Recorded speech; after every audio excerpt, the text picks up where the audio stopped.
Welcome to Eye on Education. I'm your host, Ed Lecius, and it's coming into the month of June, and that means graduation. But the class of 2020 may remember their senior year for other things, other than the normal. Was it the year that was, or was it the year that wasn't? Joining us on today's program are the two principals of our high schools here in Nashua.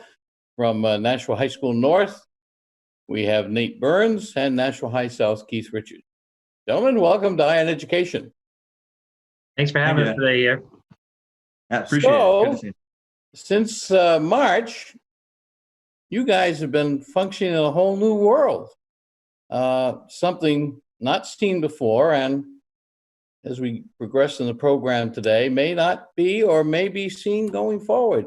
Nate, how have the reaction been by first the students at North to this new world of learning?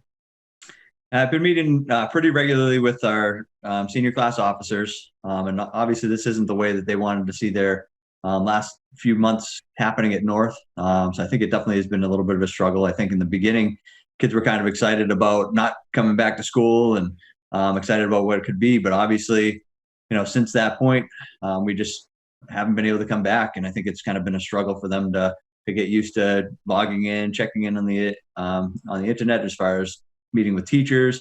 I think they've kind of really grown to have a new appreciation for what they're missing at school. I think that's the other big thing is the camaraderie that they have with their friends, the relationships that they've developed with their teachers, with their guidance counselors, assistant principals, principal, and other resources throughout the building. I think that's been a tremendous loss, and I think it's really difficult for our kids. Not to mention having to navigate a whole new world of learning through the remote process, for both the teachers and for the students.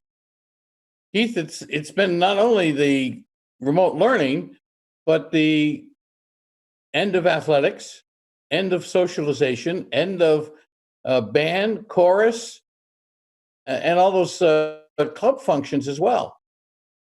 Yeah, I mean, when we think back to our high school days, and we often talk about this with our kids, it's those moments and those types of environments that you remember the most. Not so much the day-to-day lessons from your teachers; it's those interactions and extracurriculars, or just the interactions in the hallway, or those conversations with teachers and things like that. That I really feel terrible for our students that they're being robbed of. We have to be safe and create a safe environment for everybody. But yeah, I feel bad for these kids. I think, as Mr. Burns was just saying, that, we're out of our routines. These kids had a routine where, as much as they didn't want to wake up early in the morning and things like that, it was structure. And I think when this came about, we lost our structure. And I think a lot of kids are trying to find their way and navigate through this. And it's been tough for the kids, tough for, the adults. And just trying to schedule those routines to move forward. And, we're getting close to the end of the school year here.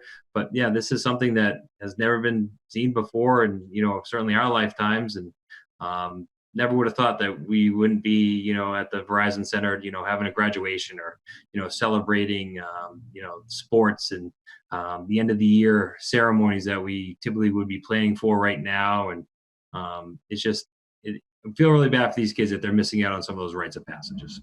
You come from a family of educators. Have you talked to your mother and father about what you're experiencing and going through, and what has their reaction been to all this? Yeah, we talk often. I can't get too far away from them. They're actually our neighbors. But yeah, as like you said, family of educators, and it's just something that they've never seen. We've talked about things that they had seen. They were there during dual sessions and things like that when the high school was at Elm Street. But again, you still had those day-to-day activities. You were still going to school with your peers, seeing your teachers. Extracurricular activities were still taking place, though it was a different environment or a different schedule. There were still those routines there. So yeah, something they've never seen, certainly in their lifetime. And it's I give a lot of credit to the kids, though, and the staff. This happened quickly on a Friday. We thought we were out for 1 week. Then the governor came on and said, it's pretty much going to be going for a month, and they adapted quickly. So I give a lot of credit to our staff and students for, even though not the best environment, they certainly adapted and they're making the best of the situation we have. Nate, how big of a challenge, and you mentioned challenge not only to the students, but to the teachers, north and south, they're pretty big buildings. A lot of your staff coming in, or are they teaching from home, or was it like a ghost town there at North? Yeah, it kind of has been a ghost town. Over the last couple months, we've had a couple situations where we've allowed staff to come in. So that first week of prep work, we allowed staff to come in, get any materials that they needed for their classes. But the expectation was that they'd be doing all of this from home. So I think, initially, like Keith was talking about, we thought we were only going to be out for a week or maybe a month in the beginning. And teachers went in and got some materials. And then I've been getting some requests here and there to say, hey, I need this, or hey, I need that. Or, they left their classrooms in a state where they were anticipating coming back to be able to clean it up prior to our custodial staff coming in and cleaning and prepping for summer and getting ready for next year. And it wasn't at all how things have gone. So we ended up opening up the building again a couple of weeks ago to allow staff to come in to get some extra materials to clean up their rooms and do that stuff. But I think it's really been, it's to their credit. They're able to find resources and they've been digging deep and borrowing and talking online and prepping their classes and finding ways that they can engage their students through this process with minimal amount of materials, and they're developing things. And I get emails daily from parents, expressing how thankful they are for how much our teachers are doing for their kids and how they're logging in and interacting and really going above and beyond what anybody would expect. And I'm seeing the same thing with my kids as they work through this process too. I've got 3 kids of my own, one at each grade level, and it's a balancing act. So I think that's another piece too that our teachers are kind of working with. They have young children, some have high school age kids, and they may have spouses that have lost their jobs. And I think trying to balance all of that piece as well is just another aspect of this whole remote learning process. So as we head into the final month of the current school year, a lot of the traditional things will not be taking place, but I know both principals and the school officials at Ledge Street are trying to come up with an alternative for the seniors and for the other students who will be winding down the school year.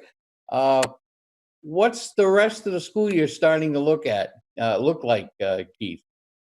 Yep. So I'll start off with our seniors. So, graduating high school is a milestone for everyone. And I feel like Mr. Burns and I are on the phone or email constantly every day as we're planning this virtual graduation for our students. Because Nate and I both felt it was important that on June 21st, which was the scheduled graduation for our kids, that there was something for them to rally around with their families and celebrate their success.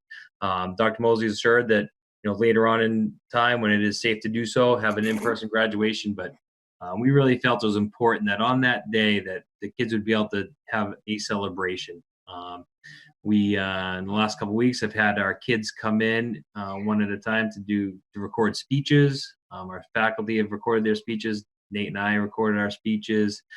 We have a very talented video productions staff teacher, and he's going to be compiling all this together. And then students have the ability to personalize a slide with a photo, with a message, and also a video. So that'll be something that'll be displayed online on TV on June 21st. So we're going to have a ceremony to celebrate these seniors as best we can. For everybody else, it's going to be winding down. But like you said, even the logistical stuff that we normally do of handing in a book at the end of the year, how do you do that safely? And so talking with, North and South being consistent, we're going to have certain days where kids are going to come back by, drop off their materials. We're going to have to catalog them, make sure they're, disinfected. Or the same thing as many Chromebooks, for example, went out. When we went out to remote learning, that everybody had a device to access. So both schools have issued out several hundreds of Chromebooks that we need to then catalog back, make sure they're, uploaded, ready to go. Because as you had kicked off, we don't know what the fall is going to look like either. Do we need to get a Chromebook back in these kids' hands, come late August, early September? So that's kind of where our focus has been as we wrap up the last 3 weeks here. Nate, one of the traditions is the awards night, where the students who have achieved high honors or scholarships get have a night where their parents and friends are there and they're presented those. How are you going to handle that particular piece, or have you figured that out yet? Yeah, I think that's another piece. We always look forward to celebrating the accomplishments of our kids, and it's a great night to recognize, the thousands of dollars that go out in scholarships, and also recognizing the hard work that students have done and put in at North and at South as well. Right now, we're looking at a virtual ceremony as well, so putting together some slideshows and getting that information out. Still hoping we usually have ours on June 6th for this year, what the scheduled date was. So we're still planning to do that on that evening and release that information and celebrate our kids as best we can. But it's, we know it's not the same, but we still want to make sure we're recognizing their hard effort and all their accomplishments. And I love seeing them recognized and getting that, that money for college for the next steps. Now, Keith mentioned about collecting books and collecting other things. How are you going to distribute yearbooks? Has that been addressed yet? I think we're going to try to do, the same thing. So we did cap and gowns last week, where we had students basically drive in with their family or drive in individually, and they came around the back of the building, and we distributed them right through the weight room. So I think we'll probably end up doing a similar type of a process where they're coming around, and once those yearbooks are in, we'll get them into their hands. I think that the difficult thing is they're not going to have that opportunity that we typically do, where they sit around with their friends and sign yearbooks and celebrate, the end of the year. But hopefully we'll be able to do that at some point in the future once things are safe and we can start gathering in larger groups. Now, Keith, once they get their caps and gowns and their yearbooks, the seniors probably aren't interested in coming back to get anything they may have left behind. But I'm sure the underclassmen may have some things in their lockers they want to get. Have you worked out a plan for students as well as faculty to come in and get their things that were left when they had to get out? Yeah, so the current plan is our custodial staffs went through the lockers and bagged stuff up and would put a little tag on the bag of what locker number it came through. So when we do the students drop off of materials, we'll be able to allow them to pick up stuff from lockers as well. So that'll be kind of an exchange there. And I imagine we'll probably have to have at least one more day where staff come in and just kind of close things down. It's been tough. This is their home for so many years, and the materials in there, and it's just, again, as talked about earlier, those routines are coming in and closing out the school year. School years are so much different than any other job, things like that. We have a beginning, a middle, and an end every year. And like I said, we got thrown a curveball this year, and we just are having to figure out different ways to make sure that we can end school safely and make sure we are able to catalog all those materials that have been issued out and make sure the kids have all their personalized items that they might have left behind as well. And as you say, it's an emotional time for these young men and women. But I imagine, too, for the teaching staff, for those who are retiring this year, those normal year-end get-togethers and thank yous, that's going to be different, too, for the teachers who are calling it a career after this year. Definitely. We have a few retirees at North this year, and that's definitely one of the things that I've been thinking about. And I think, again, like you said, it's tough when you just, hey, it's March 13th, last day, and you have no warning. Everybody thinks you're coming back or what's going on, but to just walk away and, not really have any closure in your building, I think is a difficult thing. We've had some people at North since the beginning of, the building opening up back in 2004. And I know, Keith probably has some teachers that may be retiring that have been there for, 30 or 40 years, at the high school. So I think it's really difficult. And it's sad to not be able to have that goodbye or celebrate those individuals. We love having that. We usually have a recognition ceremony for staff on the last day of school, or one of the last days of school at each of the buildings. And we're not able to do that either. So it's just finding a way to recognize those individuals as well. Yeah, for a lot of people, there won't be closure, both student and faculty. Mm-hmm. And as well as for those who are coming back at some point, they won't have the closure of having had the chance to perhaps spend a few moments with someone they topside for all those years. Are there any other plans in the works that you can talk about? Because we don't want to blow any surprises if things are in the works. But as far as recognition for the seniors at both schools, Keith, anything going on at South? Or? So one video that we had sent out a couple weeks ago. Typically, when we're in school, you try and keep those traditions as best we can. So typically in school, we have these monitors and we display all their senior photos on the monitors, and the kids love to just check each other's photos out, before they get their yearbook. So our video productions teacher was able to take all those videos, put it in a nice YouTube link that I was able to send out to our parents and our kids for them to check out. We had a parade last week. We South District, as the North District, it's quite large.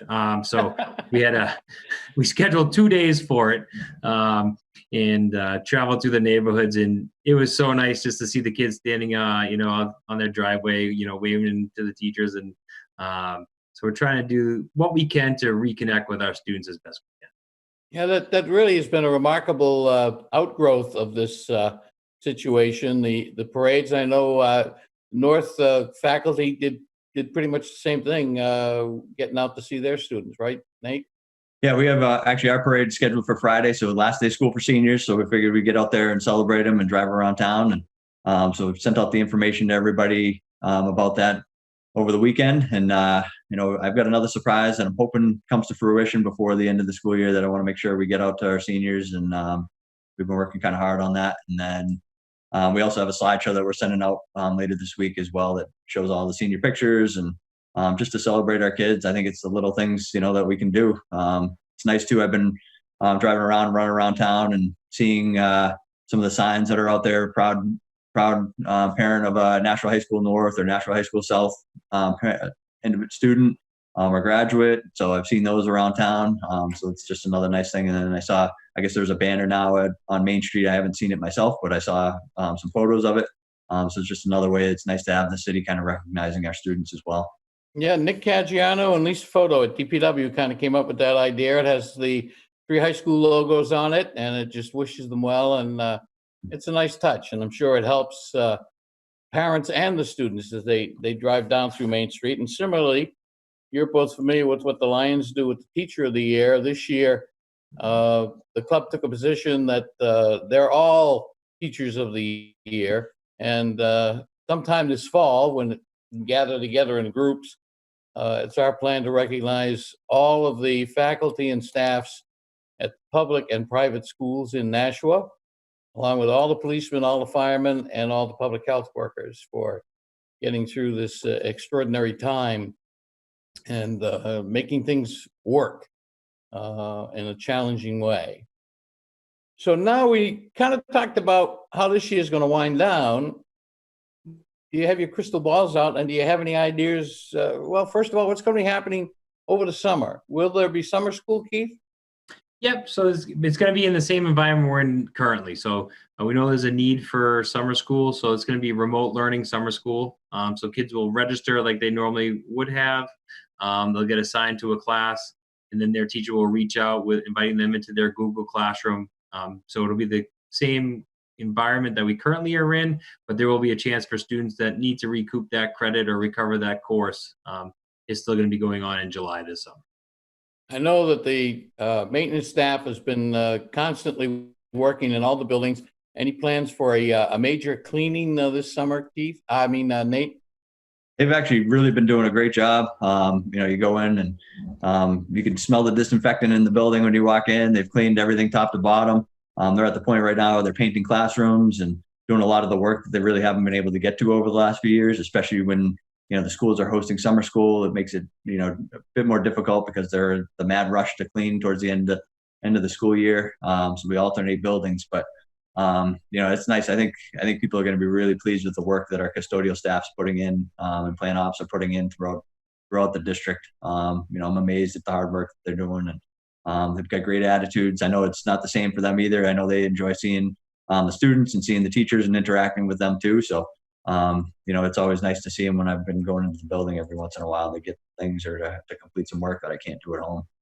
And of course, as we're speaking today, we don't know what the state's going to do. The Education Commissioner has established a working committee to come up with a plan to determine whether school will be open fully, partially, and when, depending on what might be taking place in a certain section of the state, that school district could be closed, whereas, say, the Nashville School District could be open. There's still a lot of flux going forward. And of course, the big question, too, heading to the fall is athletics. Will there or will there not be athletics in the fall, having lost the playoffs for winter sports and the complete spring season? Either one of you care to venture a guess on what might happen come the fall? I wish I knew, obviously I'd love to just go back to the normal and have everybody back in the building and get everybody back to participating and competing. And just, at this point, I just don't really see that happening. So, are we back to, just remote learning from day one? Is it a hybrid option? Are we looking at dual sessions? Those types of things I don't really know, but I think, I know Dr. Mosley's been talking a lot about it, putting a plan together. And I know there's going to be some proposals coming out board and a few other things over the next week, and hopefully we'll come up with a plan that works to suit the needs of our students, our faculty members, and our families. Well, I know you guys work hard when you got everybody in the building. Has this been more of a challenge for you to administer your staff as well as your student bodies, Keith? Yeah, I like to see people in person. I am not the best to be doing this job behind a computer screen, email. I've always said I would not be someone who would do well working from home in that type of environment. I definitely feel more productive when I go to school. So I had to get myself into a routine to make sure all the boxes were getting checked and things like that. So yeah, it's been tough because everything primarily has been through email or phone calls, and you just want to make sure you get back to everybody who's reaching out to you, because they just have questions and they just want to make sure that as a school we're taking care of their needs and making sure that they get their questions answered. So it's certainly gotten better as it's gone on, but it's just tough because I could probably, as Nate would say, when you do it a couple of times closing a school year, you get into a routine. Yeah, I know the answer to this. I know how we're going to close this down. This is easy. Not the same this year. Throw that playbook out the window. And it's been a different situation, or someone will bring up something that was very minute in the past as you close the school. Well, how are we going to do this? You got to sit back and think, wow, yep, now we got to come up with a new plan. So I think it's kept us on our toes as I sit behind this computer screen at my kitchen table. Nate, not something they prepared you for when you were coming up through the ranks. Definitely not. I'm like Keith too. I'm not one to sit in my office and just sit behind the computer screen. I like to be out and about and wandering around, interacting with students, interacting with the teachers, seeing what's happening in the building. I think that's the biggest thing biggest loss that I'm feeling at this point. And it's a difficult situation. I do find myself too tied to my phone or tied to the computer a little bit. So I feel like I'm definitely working more hours. I feel like I'm on from 6 a.m. till I go to bed whenever that is, 10 o'clock at night or 11. And I've had to kind of take a step back at some points to say, hey, you know what, I need some time for my family, or I need some time to do this. And I can't be tied to the phone, and that email can wait till tomorrow. And I think that's been the other challenge. Is I just feel like I'm right there, and I need to be as responsive as possible, and it's hard to pull away. Well, it sounds like both of you and your staffs, along with the support from the administration, have thrown the box away and have made it work for the good of the class of 2020. And I say thank you to all of you, and thank you for taking time today to talk about some of the good things that may not have been noticed by people during all of this. Thanks, Ed. It's always great seeing you. Yes, thanks for having us on today, Ed. Really appreciate it. Appreciate you guys being here. You've been watching eYe on Education. I'm your host, Ed Lecius. Thank you, and be safe.